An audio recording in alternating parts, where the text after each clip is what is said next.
everyone, Danielle here. I'm excited to share another yoga sequence with you.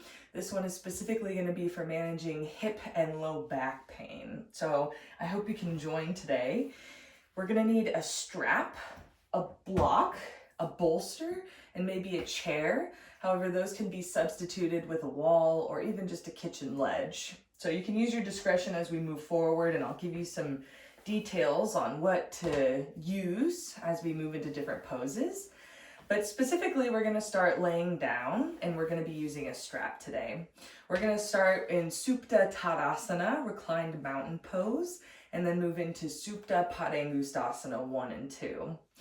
So if you want to watch for a moment, that'd be great. You can see where we're headed and how we're going to use the strap. You could even have 2 straps nearby realistically for this one. The first one is the most important though. I'm going to start sitting with my feet against the wall and my knees are bent. I have my feet about hip width apart. As I come back onto my elbows, I can spread the elbows and lie down flat on the floor. So I hold on to the side edges of the mat. I'm going to tuck the shoulders underneath me so I feel a nice spread from the center of my chest across the collarbones. Now as I press my feet into the wall and straighten the legs, I feel the sticky mat pulling my shoulder blades down my spine, and it increases that stretch along the sides of the neck and the tops of the shoulders. From here, in Supta Tadasana, I'm going to grab my strap. I'm going to start by placing one foot into that strap. The strap is around my heel, and I'm going to take it back to the wall. Now the opposite knee goes inside the strap, and I'm going to place that strap low on my hip. Your femur bone is your thigh bone. And see if you can notice where that hip crease is, where that femur bone actually connects into the pelvis. You can even start to feel where it connects into the hip socket. We want that end of the strap to be around what we call the pit of the thigh in Iyengar yoga, but it's also where that front of the hip flexor is, top of the femur bone. Then we'll draw the knee in towards the chest, take a few breaths here before hooking the foot or placing another strap around the foot for Supta Padangusthasana 1. From there, we'll take the leg off to the side, and it doesn't have to be very far. We want to notice if that straight leg that's against the wall, notice if that leg lifts or if the hip lifts off the floor. And instead, we want to keep it anchored down the whole time. So if you can take the leg off to the side and keep that anchored, awesome. If not, then it's not a big deal. We won't take the leg off to the side as much. To switch the straps, I'm going to hold on to the top of the loop, place my other foot, my other heel, and pin that strap against the wall, and then knee to the ceiling, and I have my other hip is now hooked by that strap. Just like you can see, I'm trying to pull that hip towards my heel. And as I press my heel into the wall, it gives me some resistance and reminds me what needs to be happening in that hip as I bring the knee in towards the chest and as I move into Supta Padangusthasana 1 and 2. So that's where we're headed today. So you can go ahead and start with your strap looped. As we come down to lay down, we're going to start with the feet hip width apart, feet against the wall, and the knees are bent. And I'm going to bring my elbows to the floor, spread the elbows, and I'm holding on to the edges of the mat before straightening the legs. My knees are still bent, and I'm going to turn my inner arms up, outer arms down, and tuck the shoulders underneath me. So you should feel as though the tops of your shoulders are rolling to the floor. Feel as though your inner arms are wrapping up towards the ceiling. Then as you straighten the legs, you're going to notice how the floor, the sticky mat, starts to pull your shoulders down the back. You might even have to pull your shirt collar away from your neck if the shirt is high collared. And you'll grab your strap, place it around one of your feet so that you can pull it towards the wall. So we'll start with the right foot against the wall. Left knee bends into the loop of the strap, and you're going to shimmy that strap all the way down to the hip, right at the top of that femur bone, right at the top of the thigh bone. We call this area the pit of the thigh. And you might start to notice that that place is quite tense. So as you draw your knee in towards your chest, see if you can soften that space. You take a smooth, steady inhale and a smooth, steady exhale. Spread from the center of the chest across the collarbones. See if you can move the shoulders towards the floor. And as you press your right heel into the wall, lift the chest up. Feel how the whole body is still working to be long. Then you're going to loop another strap around your left foot, or place your toe on the big toenail, and we'll straighten the leg for Supta Padangustasana 1. So you take a few breaths here, try to soften that pit of the thigh. With both of the legs straight, you'll take your left leg off to the side. Smooth, steady inhales and exhales. Draw your abdomen from left to right. Then coming back to center, can bend that knee, and we're going to switch the feet. So now left leg, left heel is against the wall. Right knee bends up towards the ceiling. You'll have the strap around that right pit of the thigh. And draw your knee in towards the chest. Press through the left heel and see if you can soften the front of that right hip. So take a smooth, steady inhale and exhale. Let go of any tension in your face or the eyes that might be rising. Then you're going to grab onto your big toe or loop the strap around your right foot and straighten the leg up towards the ceiling. Supta Padangustasana 1. Still trying to pull that outer right hip away from you while the legs are stick straight. And then take your leg off to the side just slightly. And as you take a few breaths, draw the abdomen from right to left. Really trying to anchor your weight, anchor your body down on that straight leg with the heel against the wall. So you press into your left heel, lift the chest up, spread across the collarbones, and soften the face. And then come back to center. You can bend your knee. We'll do each side one more time. Right foot is against the wall. Left knee towards your chest. Hooking that outer left hip away from you. Go ahead and hook the big toe. Straighten the leg towards the ceiling for Supta Padangustasana 1. Even as you pull that leg closer to you, we still want to maintain that outer left hip hooking towards the wall. Then with the leg stick straight, take your left leg off to the side. Supta Padangustasana 2. And back to center. Bring that foot down. Last side, last time. Left heel against the wall. Right knee up towards the ceiling so you can hook that strap around the pit of the thigh. Then knee towards your chest.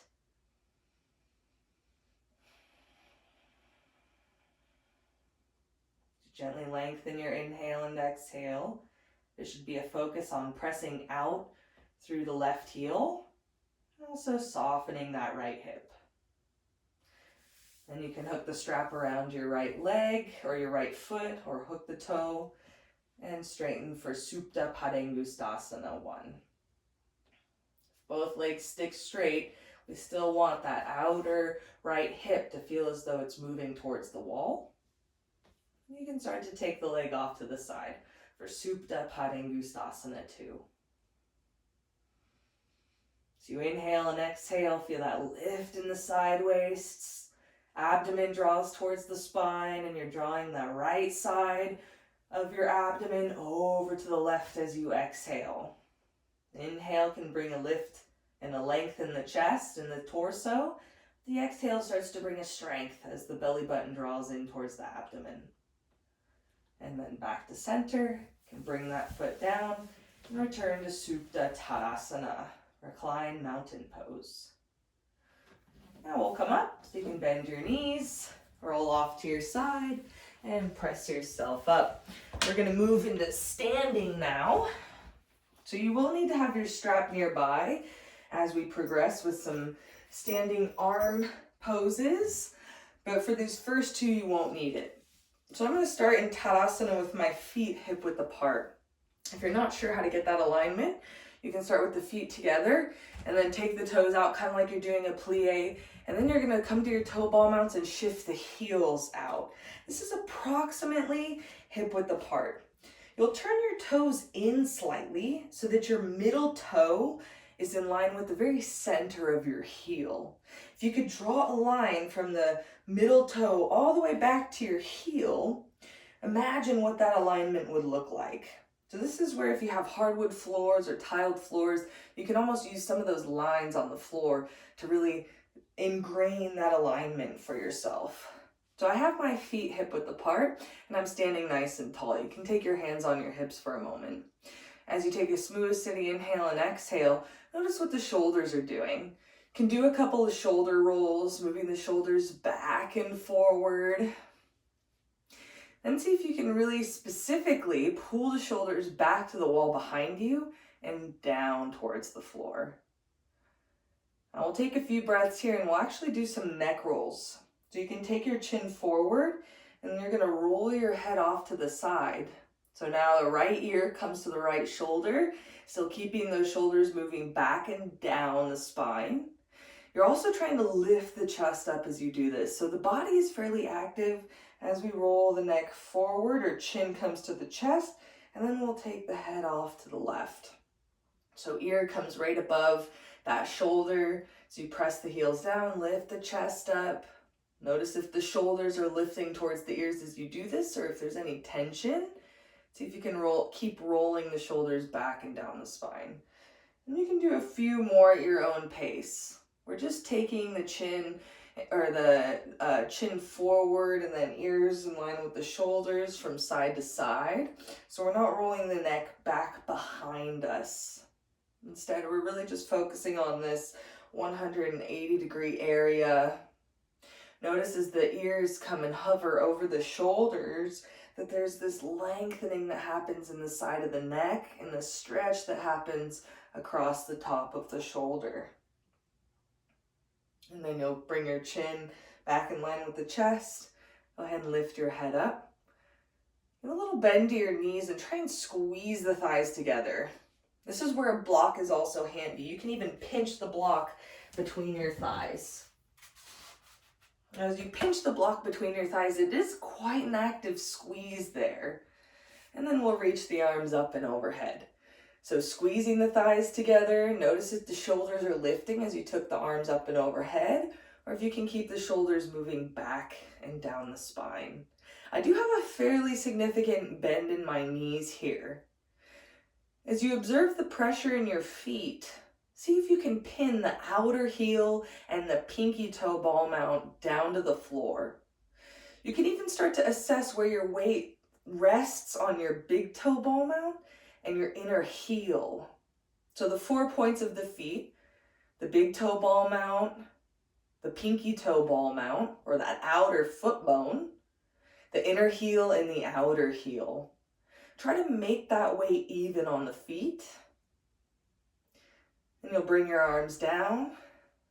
We're gonna come into Urdhva Baddha, so upward bound finger pose. I think we can go ahead and do this together. You're gonna start by lacing the fingers together. Press the palms away from you.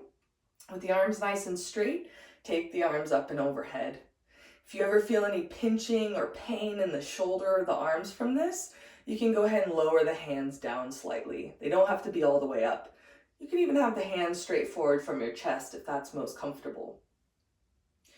So you take a few breaths here, squeeze the block between the thighs or squeeze the thighs together, press into the outer heel, pinky toe ball mount, and then lift the chest up. So you take a nice deep exhale. See if you can tuck your tailbone down to the floor. It almost feels like you're trying to round your low and your mid back slightly. But remember, we want to keep the shoulders moving away from the ears as we do this. And you'll bring the hands down. Notice which pinky is on the loose end, and we'll switch the lacing of the fingers. Pressing the palms away, taking the arms up and overhead. Still there's a bend in the knees, squeezing the thighs and a pressure evenly resting between the inner heel and outer heel. Notice if the arms want to bend or if they seem to want to relax. See if you can make them stick straight. And then bring the hands back down. You can unlace the fingers and stand in Tadasana. Now we're going to start to strain the legs a little bit, but still keep that squeeze of the thighs in. Pressure of the outer heel and the pinky toe ball mount down into the floor. Smooth, steady inhales and exhales. And then you can go ahead and remove the block. Now, if you found that block to be helpful to engage the thighs and keep the thighs squeezing together, then I highly recommend still using it as we move forward. The next arm position that we're going to practice today is called Gomukhasana. This is cow face pose. Now, I want to show how we're going to practice, and then we'll do together. I have a strap on one of my shoulders. Now, I'm going to turn around so that you can see what's happening with my arms. I'm going to take one arm up and overhead, and as I bend my elbow, my hand comes to the base of my neck. I can hold on to the top edge of the strap there. I'm going to take my other hand now, and from out alongside me, I'm going to swing it into my low back. Now I can grab the other end of the strap. As I take a few breaths here, you can notice how the shoulders feel and maybe even walk the hands a little bit closer towards each other. I'm still trying to keep the shoulders moving back and down the spine. A nice spread across the front of the chest, and we still have that same action happening in the legs. Squeezing the thighs together, pressing the outer and inner heels down evenly. Then we can release the hands, open them up so that they're straight and bring them down along the sides. And then we'll switch which side the strap is on and do the other side. If you have any questions on any of this, please leave a comment in the section below or shoot me a message. I'd be happy to answer it during the next video. So we're going to start with the feet hip width apart again. Middle toes in line with the very center of your heel. You can have a block between the thighs. Knees bent. You know, you can use a book. You can use anything between the thighs. Really, even a rolled blanket or a rolled towel would work. It just gives us some resistance so that we feel that activity of squeezing something between the thighs. Then you're going to take your strap, place it over your right shoulder so you can go ahead and progress along with me. Bending the knees, squeezing the thighs. Notice what changed in the weight on your feet. See if you can even out that pressure from the inner foot to the outer foot. Then you'll take your right arm up and overhead, bend the elbow and place the hand on the back of the neck. Left hand out to the side. You'll swing it and grab onto the strap. Now, I'm not concerned about how close the hands get.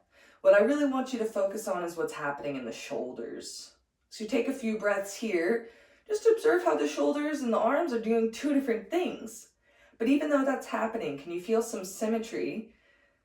Can you start to take the shoulders back to the wall behind you so that there's a spread from the center of the chest across the collarbones? And then also try to pull the shoulders down to the floor while maintaining that stretch across the chest. So take a few breaths here. Maybe you feel comfortable bringing the hands a little bit closer towards each other. Notice if that upper arm is falling out to the side, and see if you can actually squeeze that right arm in towards your ear. Now, it shouldn't necessarily push your neck off to the side. We still want to keep the chest lifting and feel that the chin is in line with the chest and that the neck is nice and straight. But that upper arm on the right side is hugging in towards the ear. Then you'll release the hands, so straightening the arms, bringing them along the side waists.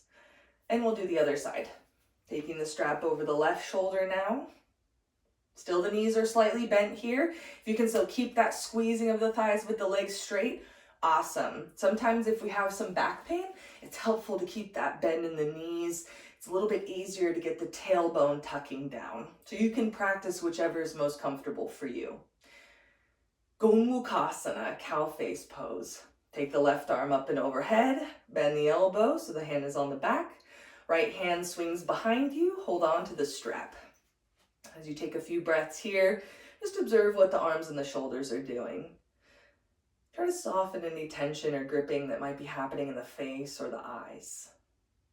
As you draw the shoulders back to the wall behind you, feel that stretch and that spreading from the very center of the chest across the collarbones. It moves out to the shoulders.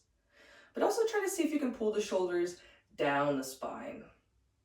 As you take a few breaths here, lift that left elbow up towards the ceiling. See if you can walk the hands towards each other a little bit more. Notice if that left elbow is falling out to the side or if you can keep it hugging in towards your ear. Knees are still bent, and as you press into the outer heels, outer foot bone, tuck the tailbone down and lift the chest up. So as you exhale, there's this tuck of the tailbone and lift of the side waists. And as you inhale, try to maintain that while spreading across the collarbones, opening the chest up. And then you can release the hands and bring the hands back alongside. We'll do each side one more time. So strap comes to the right shoulder, taking the right arm up and overhead. Hand comes to the back, left arm out to the side. Gomukhasana, cow face pose, as you grab onto the strap. Take a few breaths here. Tailbone tucks down, chest lifts up. Notice what's happening in the shoulders here. Even though the shoulders are moving in towards the spine, as the shoulder blades move towards the spine and those shoulders evenly pull away from the ears, try to keep that traction in the upper back. Walk the hands a little bit closer to each other. And as you keep that traction in the upper back, try to spread the elbows away from one another. Now, if your right arm could roll in a direction, you notice if it's falling out, that inner arm is rolling forward. But as you start to roll the inner right arm back alongside your ear, notice how that elbow can lift straight up to the ceiling. Something similar is happening on that left arm. This time the inner left arm is actually wrapping forward and the outer left arm is wrapping back to the wall behind you. Remember, if you feel any pain or pinching other than a stretch, go ahead and create some more space between your hands. And you'll go ahead and release. Hands alongside the hips, and we'll switch sides. This will be the last time, last side for Gomukhasana. Taking the strap onto the left shoulder, left arm up and overhead, right arm swings from the side to the back. So you take a few breaths here, get that traction and resistance, muscular resistance in the shoulder blades. Shoulder blades drawing towards the spine. They also start to move away from the ears. Now as you turn your inner left arm back to the wall behind you, try to reach that left elbow straight up to the ceiling. With that right arm, the inner right arm wraps forward, outer right arm wraps back to the wall behind you. If you can, walk the hands a little bit closer. But even though the hands are coming closer, even though the shoulder blades are moving down the spine, try to stretch the elbows away from one another. Now observe your body as an entire unit. As you squeeze the thighs, press evenly into the 4 points of your feet and lift the chest up. Notice if anything changed in the chest, in the shoulders, or in the arms as you made some adjustments in the feet and the trunk. And release the hands. Stand nice and tall. You can go ahead and set the strap, set the block aside. Now this last position with the arms is a really nice chest opener. It's something that you can practice when you're hanging out at home watching TV or when you're just listening to someone else talk. So you can go ahead and do this together, but I'm going to turn around so you can see what my arms are doing. I still have my feet hip width apart. Middle toe is in line with the heel, knees bent, thighs squeezing in towards each other. I'm just going to start by holding onto my wrists. The wrists are behind me. As I take a few breaths here, I'm thinking about spreading across the chest, rolling the upper arms back to the wall behind me. Now, if this feels comfortable for you, you can actually start to walk your hands up the forearms, maybe even grabbing onto the elbows. If this is uncomfortable, if you feel any pinching or pain other than a stretch while in this position, Then go ahead and move your hands back to holding on to the wrists. Smooth, steady inhales and exhales. Still keep that squeeze of the thighs, press in the 4 points of the feet, and try and tuck your tailbone down to the floor. Let go of any tension in the face or the eyes. And you'll go ahead and release the hands. Now, if there's any tingling or numbing that's happening in the arms, a great stretch that you can practice is actually taking the arms out to the side, palms face the side walls, and see if you can touch your middle finger to your forearm. Now try to lock your elbows out. And you can release, do a couple wrist rolls, and then do once more. Middle finger stretches towards the forearms. Try to lock the elbows out, get that blood flowing, and then do a couple of wrist rolls. You can do that as many times as you feel comfortable or necessary. But we're gonna move into Konasana. So this is prayer pose on the back of the body. I'll demonstrate, and then you can decide if today's the day that you practice this on your own. I'm gonna start with my fingers pointing towards the floor and my palms are together. I'm gonna spread the heels of my palms. My fingertips are still touching, and I'm gonna turn my fingertips up towards the ceiling. So my palms are pulled away from each other. I went from having, let me adjust my shirt. I went from having my fingers pointing down, palms spread, now fingers point up. Now even here is a great place to practice, but eventually I want to press the palms together, the hands move up the back, and I'm in Konasana. Shoulders move back, elbows move back, and they also move down to the floor, that's right. So you take a few breaths here. Let go of any unnecessary tension that might be held in the face or the eyes. As you squeeze the thighs together, press into the outer heels and lift the chest up. Still try to keep that tucking of the tailbone down to the floor with the legs straight. And then you can release. Do some wrist rolls. So again, if that wasn't happening for you today, coming back to one of these previous positions is perfect. So we're going to do that one more time. You can practice Konasana or one of the other variations. Palms together, heels spread, fingers come to the ceiling, and then press the palms together. Konasana. Do you gently lengthen your inhale and exhale. Feel that more of your weight is heavy in the heels. As you tuck the tailbone down and lift the chest up, feel that spread from the center of your chest across the collarbones out to the shoulders. And then from the shoulders to the elbows, there's also a stretch down to the floor. And then you'll release the hands. You can do a couple wrist rolls. Now this time we're going to practice Vrikshasana. This is tree pose. It can be helpful to use a wall since it is a balancing pose. So I'm going to scoot a little bit closer to the wall. Now what I'm going to do is we can do this together in a moment, but just watch and you can see where I'm headed. So I'm going to start by weighing heavy onto my right foot. I'll bend my left knee, and I'm going to take my left toes off to the side and my left knee off to the side. So this is a good way to practice some balance here, right? Even if I'm not touching the wall and I just have lifted this left foot up, it can be a little bit of a challenge to balance on that right foot. So this is a great place to practice. But we do have the wall. And so you can even lift that left foot and place that left foot on the calf. Some of you guys watching might be able to lift that foot above the knee. We're going to avoid putting that foot directly on the knee. We don't want to do this because sometimes it can put some unnecessary pressure on the side of that knee joint. So have the foot above the knee or below the knee. But this is Vrikshasana. If you feel comfortable, we'll take the arms up and overhead. Again, I'm still using the wall here in this position. If you feel balanced, you can even take the hand away, maybe even bring the palms together. This is the full Vrikshasana.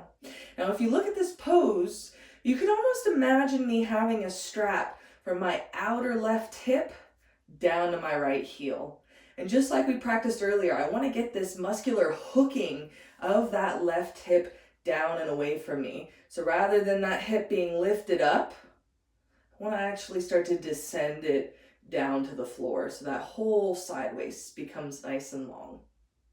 And then we'll bring the hands down. You can go ahead and help your foot down, and we'll switch sides. But we'll turn and still have that side against the wall. Take the toes out, foot to the calf or the thigh. All right, let's go ahead and do together. So you can come near the wall, bring your feet together. Take a smooth, steady inhale, lift the chest up, bend your left knee, take the knee off to the side, then place your foot on the calf, or you can bring that foot all the way up the thigh. Remember, the wall is there for you. And standing nice and tall, notice already if that left hip is lifting up and if that whole left side waist is becoming quite scrunched. See if you can soften and descend that left hip down to the floor. I know I've mentioned in past videos that you can visualize your thighs as rolling pins.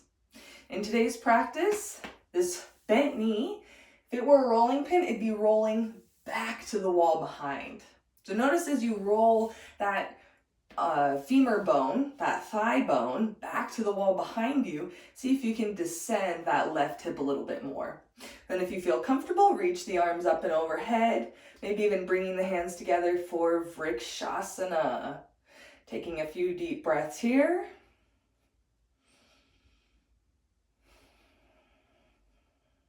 And then bring the hands down, can help that foot down, and we'll go ahead and switch sides.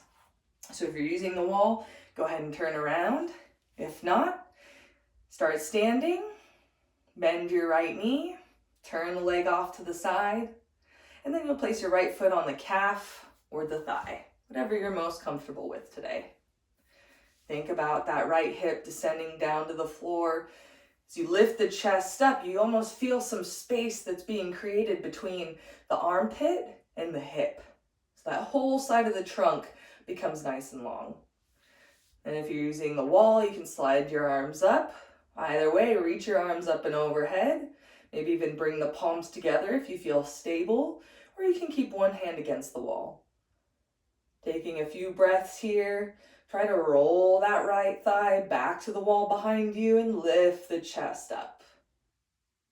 And then you'll bring the hands down, bring that leg down, stand nice and tall. We'll do each side one more time. Bending the left knee, leg out to the side, hook the ankle, place the foot on the thigh or the shin and calf. If you feel balanced, reach the arms up and overhead. Just take a smooth, steady inhale and exhale. There's a couple of key points to think about. Even though the arms are up and overhead, think about drawing the shoulder blades back and down the spine. As you take a nice deep exhale, draw the abdomen and the belly button in towards the spine. Imagine if that strap was hooking the outer left hip down to the right heel. Let go of any tension in the face or the eyes. And then bring the hands down, bring that foot down. Last side, last time for today. Bending the right knee, right leg off to the side, foot to the calf or the thigh.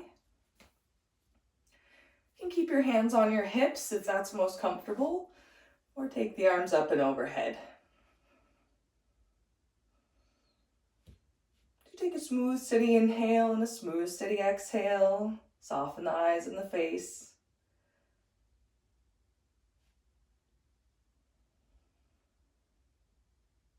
And bring the hands down. Bring that leg down. Stand nice and tall. Awesome. Great tree pose. Wonderful practice where you can do virtually anywhere in your home. So now you can grab a chair or a block, and you're also going to want to be near a wall. So I'm going to demonstrate where we're headed, and then we can do together. Now, if you're using a chair, you won't necessarily need your block today. I'm going to demonstrate both versions because we're going to be moving it from one pose to another with this version, or with this practice. So I'm going to start with the block and the wall, and then I'm going to demonstrate just using the chair. I have one hand against the wall for stability. I've stepped, in this case, my right foot forward, left foot back. Now I'm going to start with my hips actually facing the wall. I'm going to pin my block from the top of my shin, so below the knee, and I'm going to pin it against the wall here. I'm going to start with my hands at the wall. You can even lean forward slightly. And I'm taking a few breaths here. Now, depending on how mobile or flexible your ankles are and your feet are, is going to adjust how far away from the wall that you are. If you want to have the foot flat, then you can bring that foot in a little bit closer to the wall, and you're going to notice there's not as much of a bend on the front leg. However, if you can, and if you feel comfortable doing so, you can actually have the toes curled under, stretching the bottom of the foot here, and then my front knee bends a little bit more. So you can decide which is most comfortable for you. I'm going to take a few breaths here, lift the chest up, and this is Virabhadrasana 1, Warrior 1 pose. Then we're going to move into Virabhadrasana 2. So I'm going to turn that foot out slightly, plant the heel down, and now I'm opening my pelvis in front of me. So I went from this position with the hips pointing towards the wall to now turning my outer foot down to the floor, and my hips are shifting forward in front of me for Virabhadrasana 2. Taking a few breaths here. So this is the practice with the block. Now to come out, you can remove the block, straighten the leg, heel, toe, step the feet towards each other, and come up. You can always use the wall to hold your weight. I'll demonstrate with the chair as well. I have a super fun yoga chair, which has the backing removed from it. It's great for all kinds of different poses. So you can see that this back part is removed. It's not a big deal though, since we're not actually putting our feet through that. And for this position, in this posture with the chair, you won't need the wall. It's gonna be the same pose though. So I'm starting towards the wall. Sometimes the wall is nice to lean on, although it's not necessary. You can also hold on to the chair. I'm starting with my foot behind me. And now this version, you're gonna notice my toes do have to curl under. It's difficult to get that flat foot position while using the chair. So if the feet need to be flat, I'd recommend using the wall. However, if you can have those toes curled under, you can practice here with the chair. It is a little bit easier now to hold the weight and get that practice of opening the hips up in a little bit more of a passive manner, since you don't have to actually hold yourself up with your legs. The chair definitely helps. So going from Virabhadrasana 1, you can sit up nice and tall, to Virabhadrasana 2. Then to come out, I'm turning forward, bending that knee, and then I can shift sides. So I can move the chair back. So that's version with the chair. Today I'm going to be practicing with the block. So let's go ahead and do this together. We'll start with the right leg forward, lean against the wall, pin that block between your shin and the wall, and then you're going to decide how far you want to take that left foot. You can take that left foot back so that the front thigh is parallel to the floor. Great. If not, you still get a nice stretch here in the hip flexor. What you're most likely going to feel is that there's a stretch in the front of the hip and that quadricep, the front of the thigh. Ultimately, you want to imagine as if your back inner thigh could wrap up towards the ceiling, and try to make it nice and stick straight. You can even lean forward as you do this. You can take your forearms to the wall, just really opening and strengthening the legs up.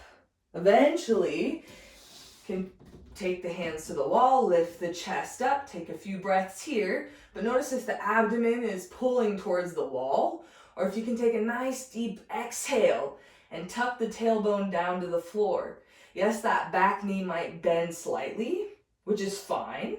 You want to prioritize getting the tuck of the tailbone down, and eventually see if you can straighten that leg a little bit more while keeping that tuck of the tailbone. This is where that stretch gets a little intensified. Now we're moving into Virabhadrasana 2. So you're going to turn that outer left heel to the floor and open the hips up towards the wall in front of you. You're still pinning that block against the wall, lifting the chest up nice and tall. Take a smooth, steady inhale. Smooth, steady exhale. Draw the shoulders onto the back of the body. Then we'll switch sides. Grab your block, straighten the legs, heel toe step the feet together. Left foot forward, right foot back. As you pin the block between the wall and your shin, notice if your heel is directly underneath your knee. That's something we want to prioritize. And with your right foot back, you can start leaning forward. Turn your inner right thigh up towards the ceiling. So take a nice deep exhale. Try and tuck your tailbone down to the floor. It's okay if that back knee bends to start. See if you can keep that tuck of the tailbone as you straighten the leg. Then eventually, we'll start to come upright. Virabhadrasana 1. And you're going to take that outer right foot to the floor. Virabhadrasana 2. There's a sensation of pressing the knee towards the wall as you pin the block and stretching that right leg straight as you press into the outer heel and pinky toe ball mount. Then to come out, move the block, straighten the legs, heel toe step the feet together, and stand up nice and tall. So that's a great stretch to practice. You can do as many times as you feel comfortable. Now we're going to remove the block, and we're still going to use the wall or the chair. The wall is quite nice because you can actually take your forearms to it. I'm going to take the right foot forward, left foot back. You can watch for a moment and see where I'm headed with all of this. Both my legs are straight, and I'm still looking for that depth in the hip of the front leg. Still mimicking that action as if that strap was in my right hip. So first I'm starting here with my chest forward towards the wall, but then we're going to move into a slight twist. So now I've taken the forearm parallel to the floor and in front of my shoulders, and I'm taking my right hand to my right hip, and I'm going to start to turn my rib cage off to the side.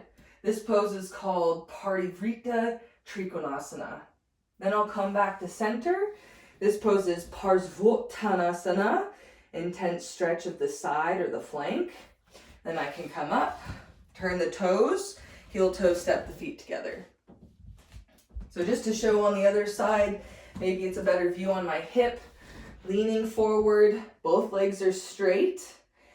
Hip on the front leg, on my left leg, is moving back towards my back heel, mimicking that action as if I had the strap in my hip.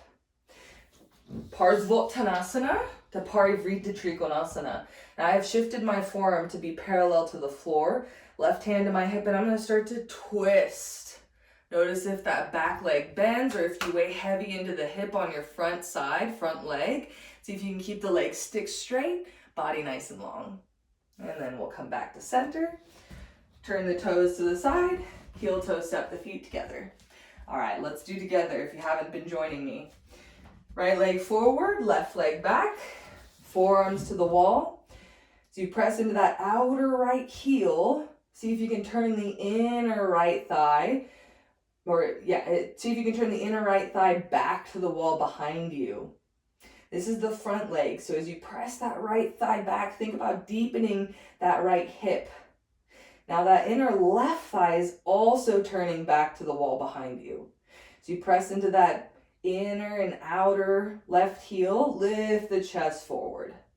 Now you're going to take your left arm, forearm across from you, right hand to the hip. Start to turn to the right. As you turn your left ribs forward, right ribs back, keep the legs stick straight. Feel that connection of effort as you press the left heel down, lift the chest up.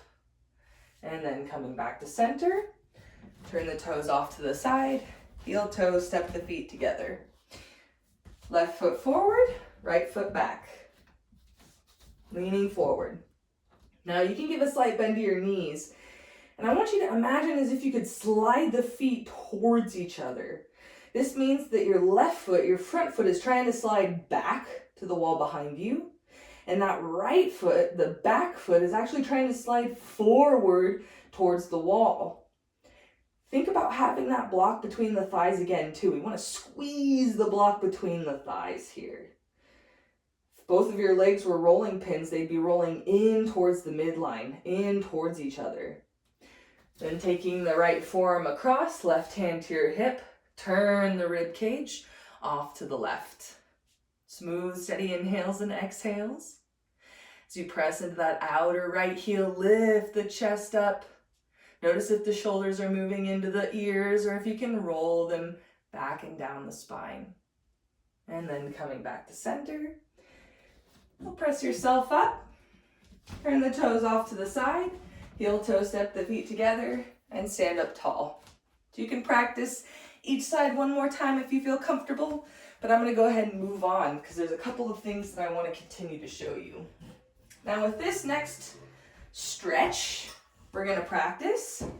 It's called Utthita Padmasana, so extended lotus pose.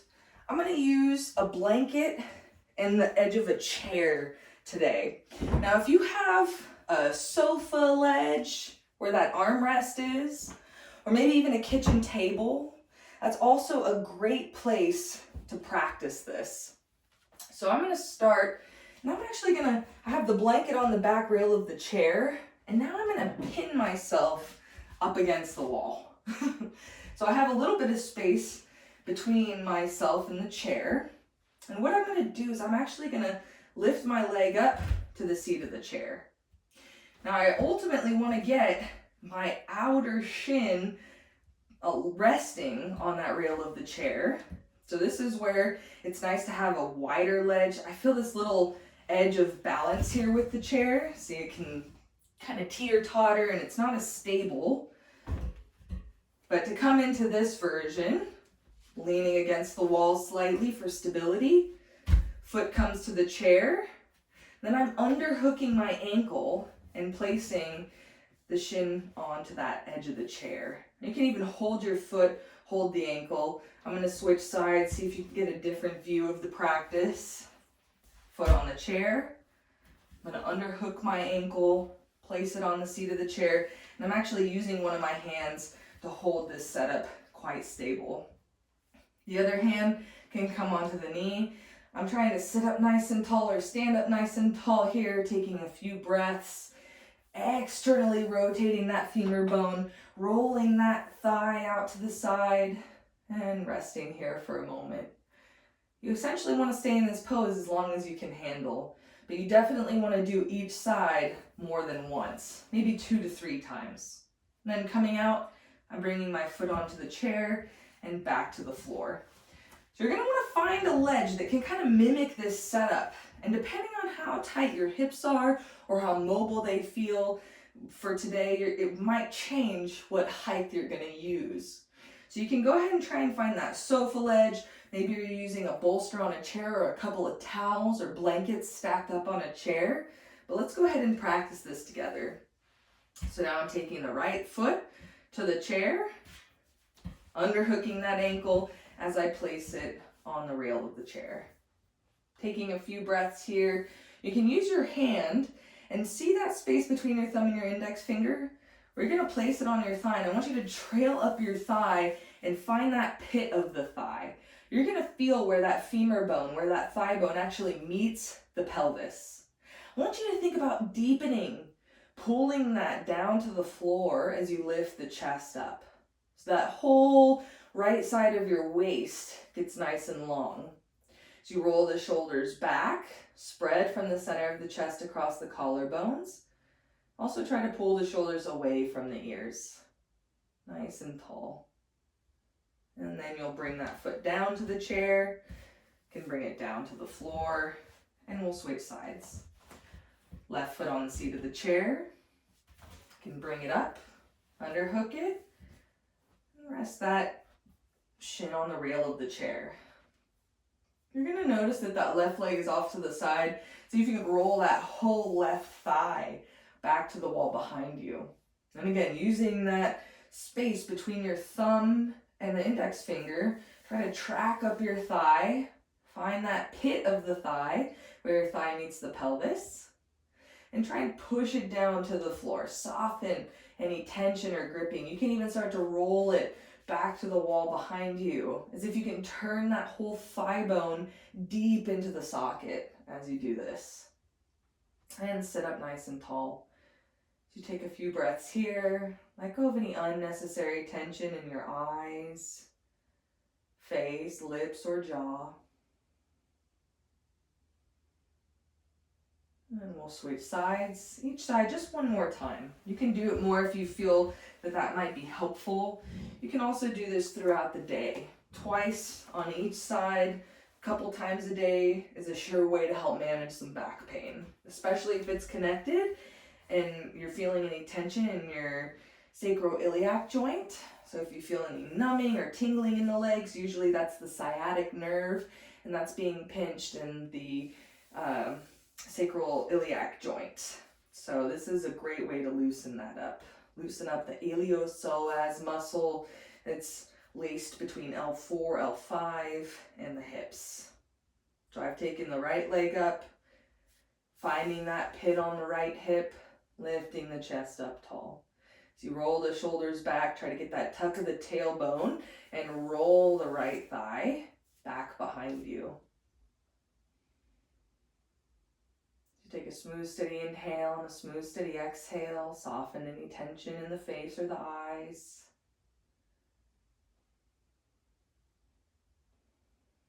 And then you'll take that leg back down.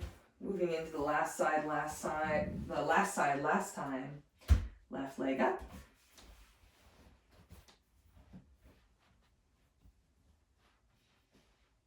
See if you can have the heel in line with the knee specifically.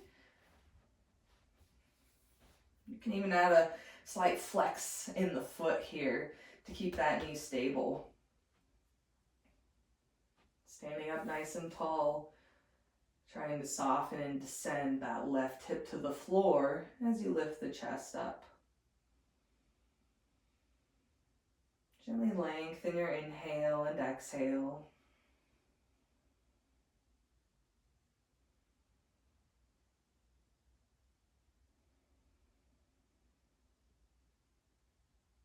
And then you'll bring that foot down, bring it down to the floor, and stand up nice and tall. Awesome. So now to end class, we're actually going to rest with our legs up the wall. You're welcome to just lay flat on the floor and take your legs up, or you can use a bolster, perhaps even a stack of blankets. If you're menstruating or are pregnant, or you have really painful low back pain, you're just going to lay flat on the floor and take the legs up. If you have a bolster, a nice stack of blankets, it can also be quite comfortable. So I'm going to demonstrate with the bolster, and if you're going to use a blanket, I'm going to start sitting on the bolster. You can also imagine as if I'm sitting on the floor here, and then I'm going to shift my weight onto my outer hip. Now I have to stretch one arm out towards the center of the room, and my sit bones are moving towards the wall. But I'm going to roll, knees come to the chest, and now I've rolled onto my back and on the back of my pelvis. You can adjust yourself so that you're in the center of the mat or on your floor. To be honest, this pose is a little bit more comfortable without the mat, because then I can slide right out a little bit easier. So you can just watch for a moment if you're not familiar with this pose, because we're going to lay with the legs up the wall. Then to come out, I'm going to bring my feet together, knees wide, take a few breaths here, and then we want to rest in Shavasana. So to come out, I'm going to bring my legs together, and I'm going to start to press myself away from the wall. So you can see that this is where having a mat removed or blankets on the mat would be helpful, because I'm kind of doing this, wiggle worm action to come out. You can just rest flat on the floor, or if you are using a bolster and some blankets, go ahead and bring them in close to you so that they're underneath the knees. If you have an extra blanket nearby, you can place it underneath the head, like so. And we'll be in Shavasana or corpse pose for a few moments before the end of class. So this is how you come in and out of Viparita Karani, or legs up the wall. I'm going to go ahead and unfold a blanket so it's a little bit easier for me to slide on the floor. I have a blanket I'm unfolding twice from what we call shelf fold. And then I'll place it up against the wall and actually pull it a little bit farther away. I'm gonna have my bolster there so the blanket doesn't have to be all the way up against the wall. I'll have my other blanket that I'll place underneath my head just off to the side so it's within an arm's reach when I go ahead and come out. So you can go ahead and get what you need for legs up the wall or Viparita Karani, and then we'll go ahead and come into it together. I'm gonna start sitting on the bolster or near the wall. I'm gonna lean off so I'm laying on my side, and then as I roll onto my back, knees come to the chest, and now I'm taking, or have my back on the floor, hips on the bolster, can center myself and take the legs up the wall. You don't have to have your hips directly against the wall. If you have some pain in your back, it's most likely going to be a little bit more beneficial to have your hips about 2 fists distance away from the wall. So there's a little bit of a gap between the hips and the wall. You can place your hands either alongside the hips with the arms straight, or you can bend your elbows and lift your elbows so that they're in line with the shoulders, and you'll open your wrists so that they're in line with the elbows. Essentially, it's like a goalpost with the arms.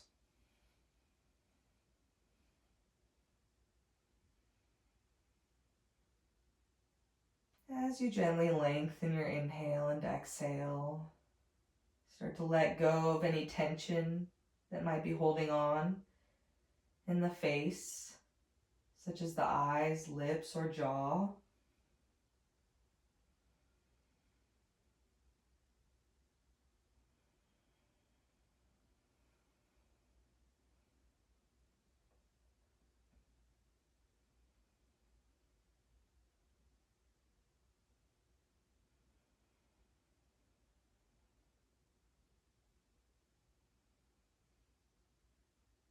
Gently lengthen your inhale and exhale. Notice any characteristics of the breath that stand out to you. Perhaps the pace, depth, or harmony between the duration of your breath. Notice if your inhale is longer or shorter than the exhale.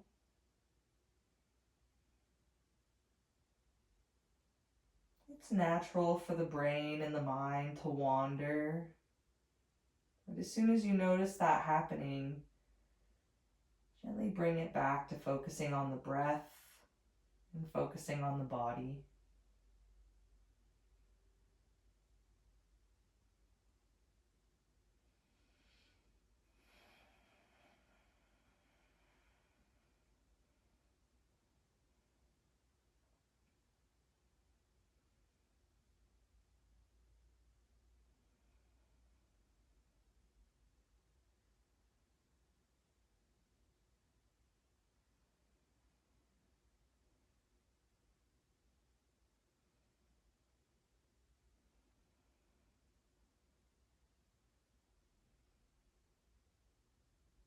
We'll start to come out by coming into Baddha Konasana. So you'll bend the knees, bring the bottoms of your feet together, and take the knees wide.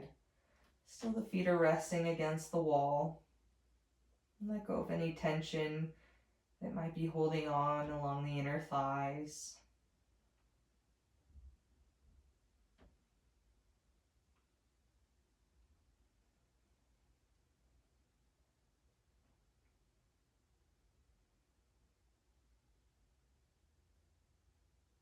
And then bring your legs together. Press yourself away from the wall. And if you used the bolster, go ahead and pull it underneath your knees. You can also get a rolled towel or a rolled blanket to place underneath the knees. That slight bend in the knees helps integrate some softness in the hips if your hips often feel stiff. You can also have a blanket or a towel underneath your head, mimicking a pillow. You'll have that edge of the blanket up against the tops of your shoulders so that the whole neck is supported. But feel that your shoulders are free. Feel that your shoulders are directly on the floor.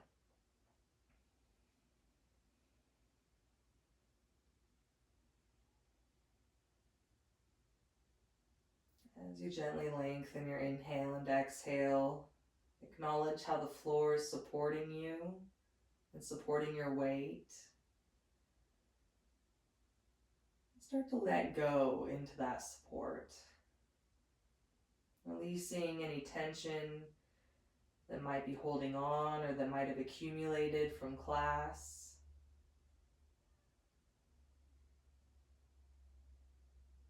As you gently lengthen your inhale and exhale, let go of everything, everywhere.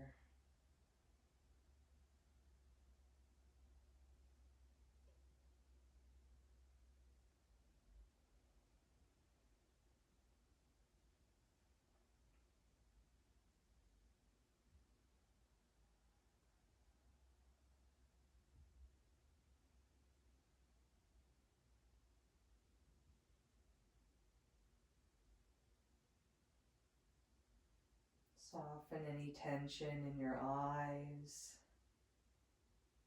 across the forehead. Let go of any gripping that might be held between the brows.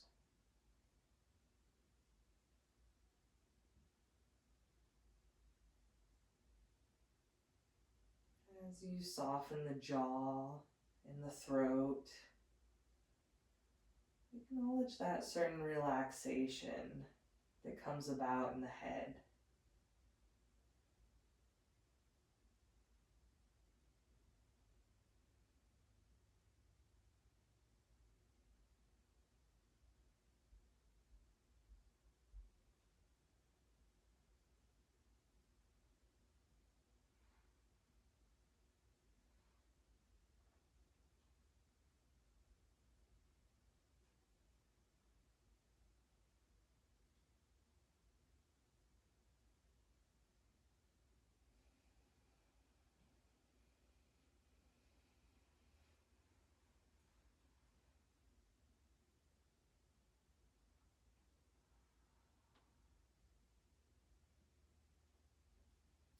Slowly place your hands on your abdomen.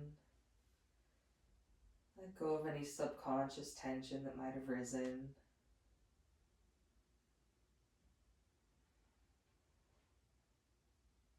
Take a moment to appreciate your body for all that it's done and all that it will do. Appreciate your mind for taking the time to practice with you today. And acknowledge your heart, that organ in your chest that's dedicated to life.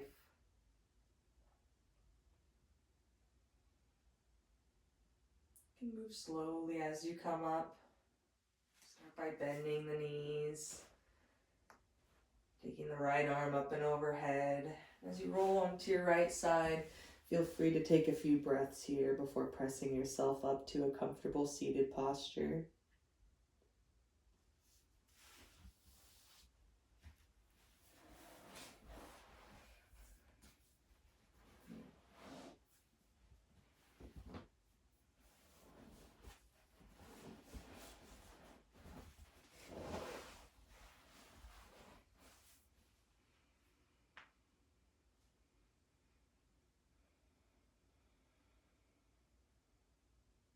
I appreciate you all for taking the time to practice yoga today. Namaste. Well, thanks for joining me. If you have any questions, please feel free to reach out to me. I'm absolutely happy to share what I know about these things, even though if it's just a fraction of the endless knowledge of yoga that's out there. But I'd love to help you in your journey. So if you have any questions, reach out, leave a comment. Don't forget to subscribe to my channel, and I hope you guys have a great day.